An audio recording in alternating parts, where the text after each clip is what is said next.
ऐसे मेरे प्यारे कि इस समय हम लोग अपने हरियाणा के ऐतिहासिक नगर रेवाड़ी में हैं और रेवाड़ी में इस समय हम आप लोग आमने सामने हैं। मेरे प्यारे प्यारे पत्रकार बंधु भी हैं। इस कार्यक्रम के बारे में तो मैं 1 मिनट आपको बताऊं, लेकिन उससे पहले मैं आपके कैमरे देख रहा हूं और आज देवऋषि नारद जयंती भी है। आज का दिन ही पत्रकारों का है और पत्रकार देवऋषि नारद से जुड़ कर के आज के दिन को मनाते हैं, तो उसके लिए मैं आपको मुबारकबाद भी देता हूं, बधाई देता हूं।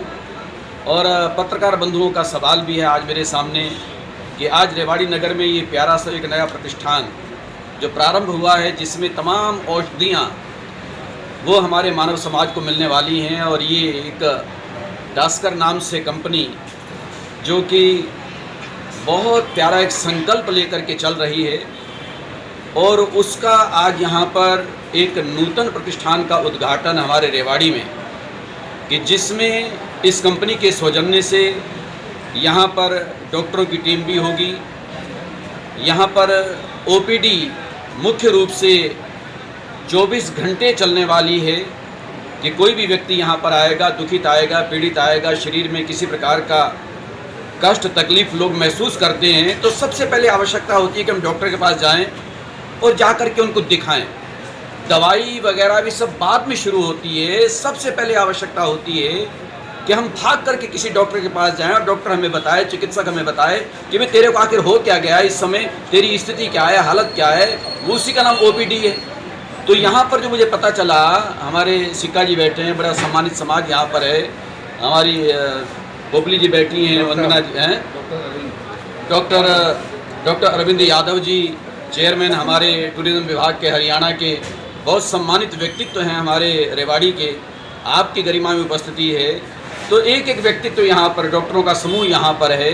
तो मैं इन सब की उपस्थिति में निवेदन करना चाह रहा था कि हमारे रेवाड़ी में जो ये एक संस्थान प्रतिष्ठान जो खोला गया है और जिसके अंदर मेरी जानकारी मिली मुझे कि यहाँ पर हर समय 24 घंटे ओपीडी मिलने वाली है।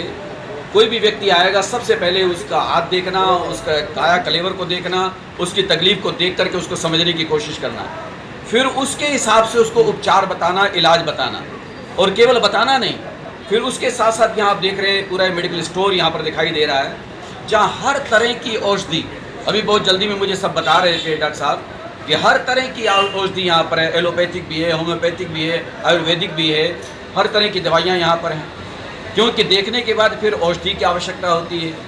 और फिर आज के समय में वो हमें रीज़नेबल रेट पर मिल जाए, वो और ज़्यादा हमारे लिए एक सुविधा हो जाती है, क्योंकि अब चिकित्सा और शिक्षा ये कोई आसान नहीं हो गया हर साधारण प्राणी के लिए, बहुत महंगी हो गई है। एक हमें आसानी से शिक्षा मिल जाए, सुविधाजनक हो, रियायत पर, और दूसरी चिकित्सा, तीसरा फिर न्याय होता है, क्योंकि चिकित्सा, शिक्षा, न्याय ये हमारे जीवन की मूलभूत आवश्यकताएं हैं। कभी मैं 55 साल पहले, 50 साल पहले के बचपन को याद करता हूँ। उस समय मैं एक नारा सुना करता था, रोटी कपड़ा और मकान। अब वो नारा इतना नहीं है, लेकिन इस समय चिकित्सा, शिक्षा और न्याय ये सारे ही बहुत मुश्किल हो गए हैं एक आम जन नागरिक के लिए। वो अगर सुविधापूर्वक इंसान को मिल जाते हैं तो ये समझ लो उसमें जो सहयोग कर रहा है उसको मैं किसी देवदूत से कम नहीं समझता। वो भी ईश्वरीय दूत बन के आया है चिकित्सा में, शिक्षा में और न्याय में, जो अपनी भूमिका निभा रहा है, लोगों को सहायता दे रहा है, अपना योगदान प्रदान कर रहा है। तो आज मैं ये टास्कर कह रहे हैं, लेकिन आज टास्कर को देख करके मुझे टस्कर भी याद आता है कि शायद किसी ने सुना हो। मैंने तो खूब देखा है 20-22 साल पहले, क्योंकि मई के महीने में, इसी पिछला महीना था, जून चल रहा है, हमारा हर साल वार्षिकोत्सव होता है उत्तराखंड में रुद्रपुर में। उसके साथ वहाँ जिम कार्बेट एक पार्क है और मैं हर साल वहाँ पर अंदर जंगल में 30 किलोमीटर निकाला में जाया करता था, और वहाँ टस्कर नाम का एक हाथी कभी कभी दिखाई दे जाता है, और उस टस्कर से सावधान रहना बहुत ज़रूरी होता है कि बड़ा बहादुर वो ऐसा हाथी कि वो हर एक को पछाड़ देता है।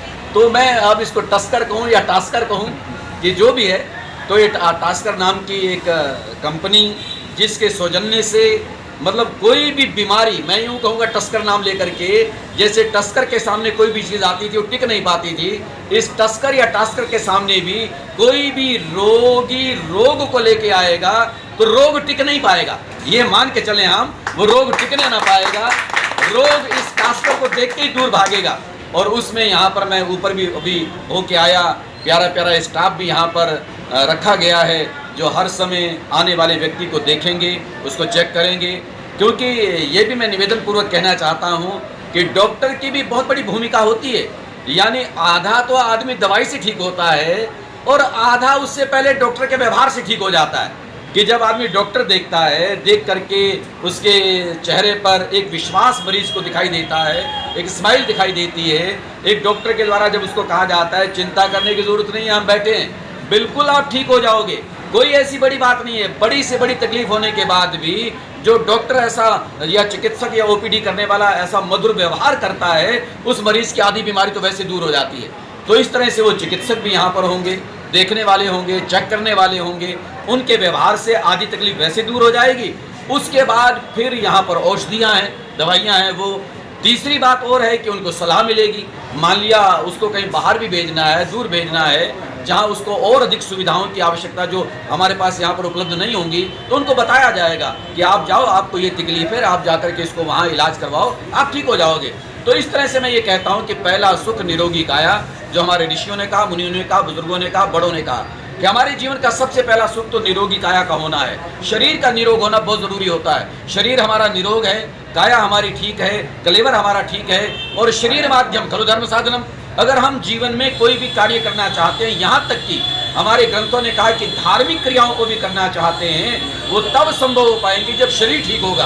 पहला सुख निरोगी काया, सबसे पहला जिंदगी का सुख है निरोगी काया का रहना। हमारा शरीर ठीक हो, शरीर स्वस्थ हो। शरीर एक माध्यम है, शरीर एक साधन है, इसके माध्यम से फिर हम सारे कार्यों का संपादन कर पाते हैं। तो इसलिए शरीर को ठीक रखने के लिए भगवान का दूसरा रूप बन करके डॉक्टर धरा पर हैं, जो हमारे शरीर को, काया को, कलेवर को ठीक रखने का प्रयास करते हैं। जो प्रयास हमसे खुद से हो सकता है वो हम करें, वो भी सलाह वही देते हैं कि तुझे अपने जीवन को, शरीर को, काया को, कलेवर को कैसे रखना है, कैसे उठना है, कैसे योगी क्रियाओं को करना है, वो हमारे योगी लोग भी बताते हैं, डॉक्टर लोग भी बताते हैं। फिर उसके बाद औषधियाँ होती हैं, क्योंकि भैया बहुत ज़रूरी है कलेवर को, काया को, शरीर को ठीक रखना।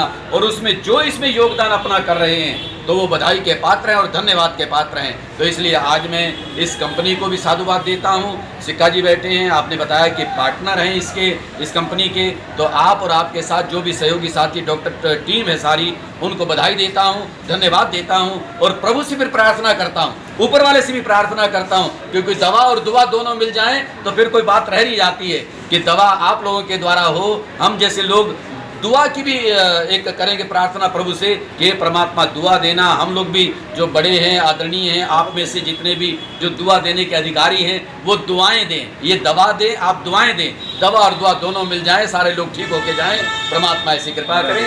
चलो, मेरी बहुत बहुत मंगल कामना मेरे प्यारे, बहुत बहुत शुभकामना। आज मैं बधाई देना चाहता हूं, साधुवाद देना चाहता हूं इस कंपनी के इस प्रतिष्ठान के उद्घाटन पर। बहुत बहुत मुबारक, बहुत बहुत बधाई, बहुत बहुत धन्यवाद मेरे प्यारे। ऐसे मेरे प्यारे कि वैसे आज का वो विषय यहाँ ऐसा है तो नहीं, क्योंकि आज मैं चाहता हूँ कि इतना प्यारा कार्य यहाँ पर शुरू किया गया है।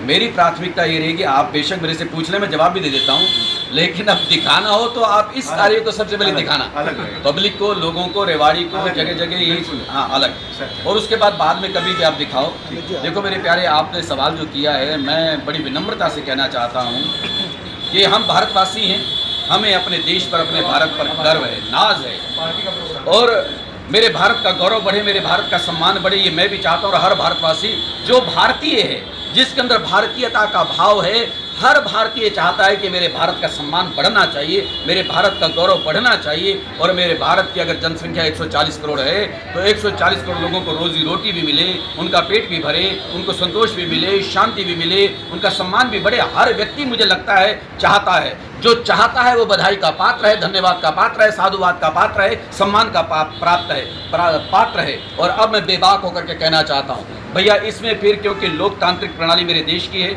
लोकतंत्र मेरे भारत में है, भारत दुनिया का सबसे बड़ा लोकतांत्रिक प्रजातांत्रिक देश है, ये भी अच्छी बात है। और यहाँ पर पहले राजतंत्र होता था, राजा का बेटा ही राजा बनता था, लेकिन अब प्रजातंत्र, लोकतंत्र का मतलब ये होता है कि लोग जिसको चुनते हैं वो प्रतिनिधित्व करता है लोगों का, और फिर समाज और राष्ट्र के काम करता है। और जो लोग पहले काम करते रहे हैं बढ़िया देश के लिए, बधाई के पात्र हैं। वर्तमान समय में जो काम कर रहे हैं वो कोई भी हो, चाहे XYZ किसी भी पार्टी का हो, किसी जाति का हो, कोई व्यक्ति हो, वो बधाई का पात्र है। और उसी में जहाँ तक आपने, क्योंकि आपने एक नाम लेकर के मेरे से पूछा है भाजपा का, भारतीय जनता पार्टी का ग्राफ आपने कहा कि गिरा है, मैं विनम्रता से कहना चाहता हूँ, बड़ी शालीनता से कहना चाहता हूँ, भारतीय जनता पार्टी को अगर सबसे बड़ी ताकत देने वाला, बल देने वाला व्यक्तित्व कोई इस समय वर्तमान समय में मिला है तो मेरे देश के यशस्वी प्रधानमंत्री नरेंद्र मोदी हैं, जिन्होंने भारतीय जनता पार्टी को भी बल दिया। क्यों दिया?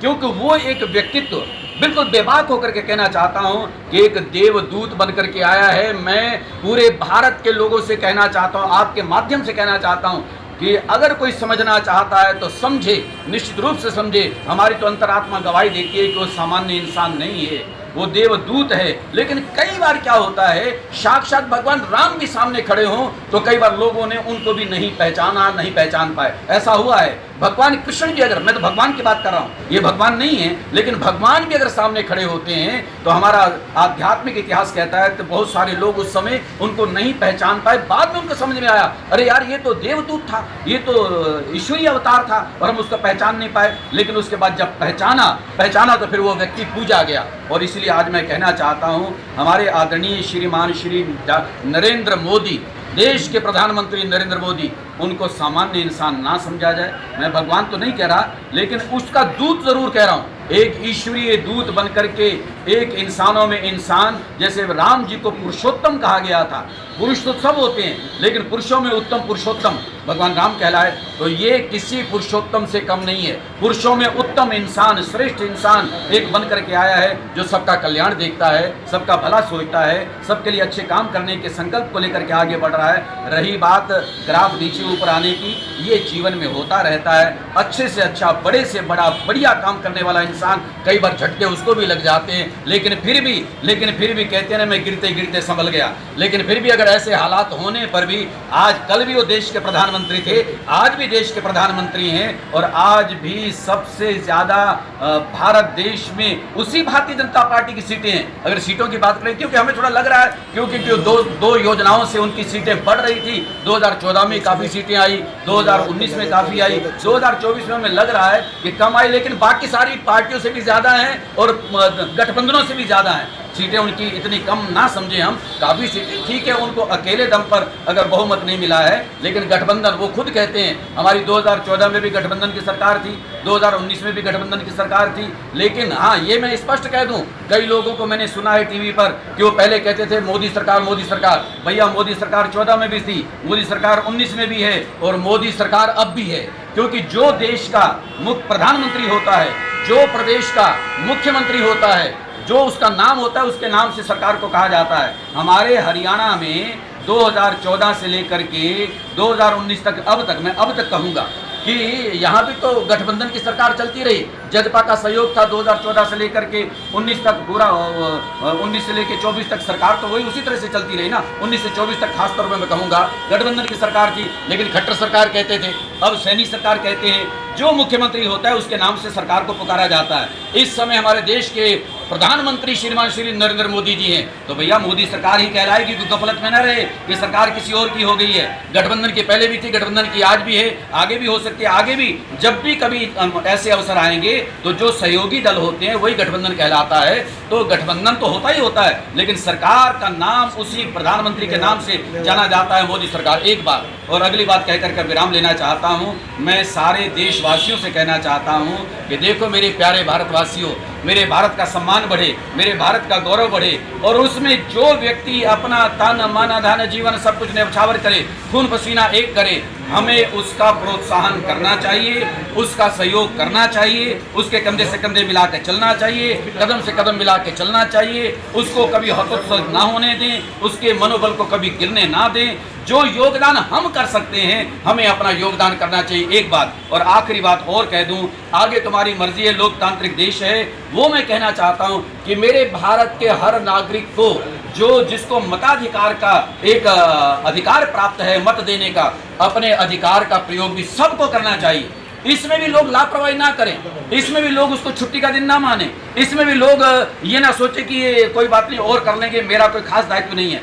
अब मैं ये कह दूं, जिसको तुम देना चाहते हो, क्योंकि इसमें स्वतंत्रता होती है, हम जिसको वोट देना चाहते हैं दे। वो मैं नहीं कह रहा तुमने आगे चल के भी किसको देना, जिसको तुम्हारा मन करे। लेकिन ये प्रेरणा मेरी आज भी है, पहले भी रही है, कल भी रहेगी कि हमें सबको अपने मताधिकार का प्रयोग करना चाहिए।